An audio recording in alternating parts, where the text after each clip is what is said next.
The most dangerous answer to "tell me about yourself" begins with the words, "I was born in." You have 30 seconds to prove you are the right person for this remote job. If your answer is a long, chronological story of your life, the hiring manager has already mentally checked out. They're thinking about their next meeting, not hiring you. This isn't just an introduction, it's the entire first impression of your communication skills. And in a remote job interview where they cannot see your body language, your office, or your energy in person, your words are everything. But by the end of this video, you will have a simple, powerful 3-step formula to answer this question perfectly. It's called the present, past, future formula, and it will make you sound confident, professional, and exactly like the candidate they want to hire. I'll even give you a word-for-word example you can adapt for your own interviews.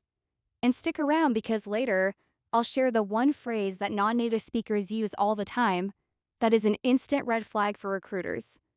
You do not want to miss that, okay? Let's start with the present. This is where you introduce your current role and your biggest strength. You are not talking about your hobbies. You are not listing your job duties. You are connecting your current status directly to the job you are applying for. Think about it this way. The hiring manager has your resume. They already know where you work. What they want to know is, why does it matter? What is the impact of what you do? For example, currently I'm a senior marketing analyst at a tech startup where I specialize in using data to drive user acquisition strategies. See, it's concise, it's relevant, and it establishes your expertise immediately. Notice what we did not say. We did not say, "I am responsible for marketing." That tells them nothing. We said, "I specialize in using data to drive user acquisition." That tells them exactly what value you bring. That is the difference between a forgettable answer and a memorable one. Most people fail here by just listing their job duties. Don't do that. Focus on the impact of your work. What is the result? What changed because of you? That is what makes you stand out. Next, the past. And I want to be very clear about this. This is not your life story. This is not, "I was born in Manila, I went to school, I got my first job." Nobody needs to hear that. What the interviewer needs to hear is 1 or 2 key experiences from your past that prove you have the skills for this specific job. You are connecting the dots for them. You are showing them, "I have done this before, and here is the proof." Think of it as your highlight reel, not your full biography. For example, before this, I spent 3 years at a larger agency where I led a project that increased client retention by 15%.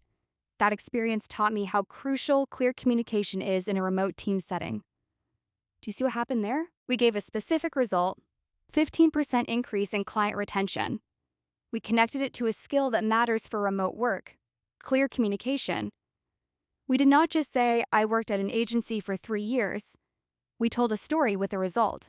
That is the past section done right. And finally, the future.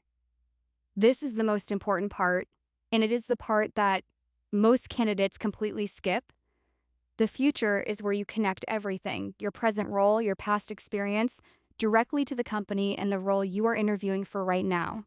This is where you show them that you did your research, that you are not just looking for any job, you are excited about this specific opportunity at this specific company for this specific reason. Show them you understand what they do, show them you understand what they need, and show them exactly how you are the person who can give it to them. For example, "I was so excited to see this role because it perfectly aligns with my passion for leveraging data in a creative industry, and I'm eager to bring my skills in user acquisition to help your team grow its global audience." Notice the phrase, "I was so excited to see this role." That is not just enthusiasm, that is a signal that you chose them.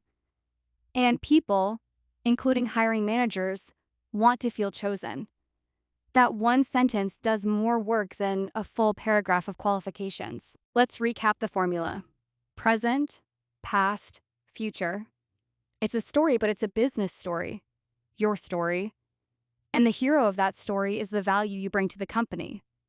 Present, who you are right now and what you bring to the table. Past, proof that you have done it before.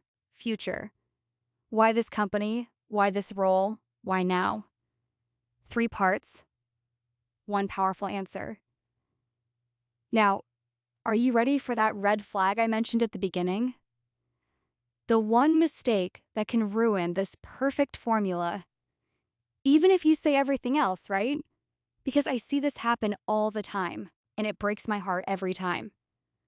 Stay with me because this next part could be the most important thing you hear today. The single biggest mistake I see non-native speakers make, and I see this constantly, is using apologetic language. They have the perfect formula, they have the right content, and then they open their mouth and say something like, well, my English is not perfect, but, or sorry for my accent, but I will try my best.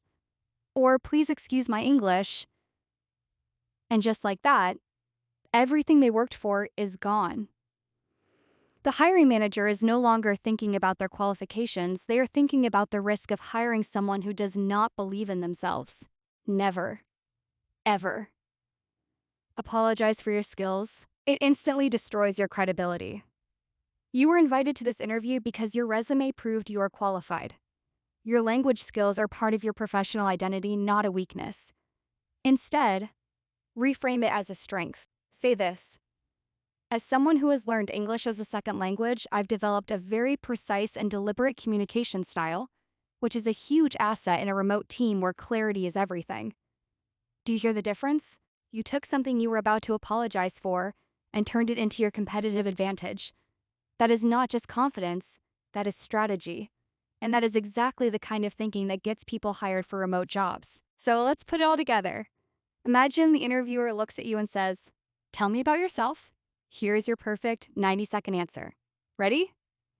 Certainly. Currently, I'm a senior marketing analyst at a tech startup where I specialize in using data to drive user acquisition strategies.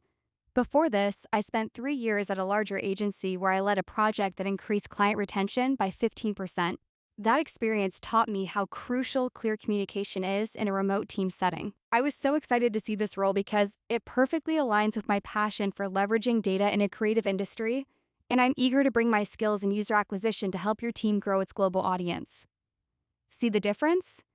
It's confident, it's relevant, it tells a compelling story, and it's all about the value you bring.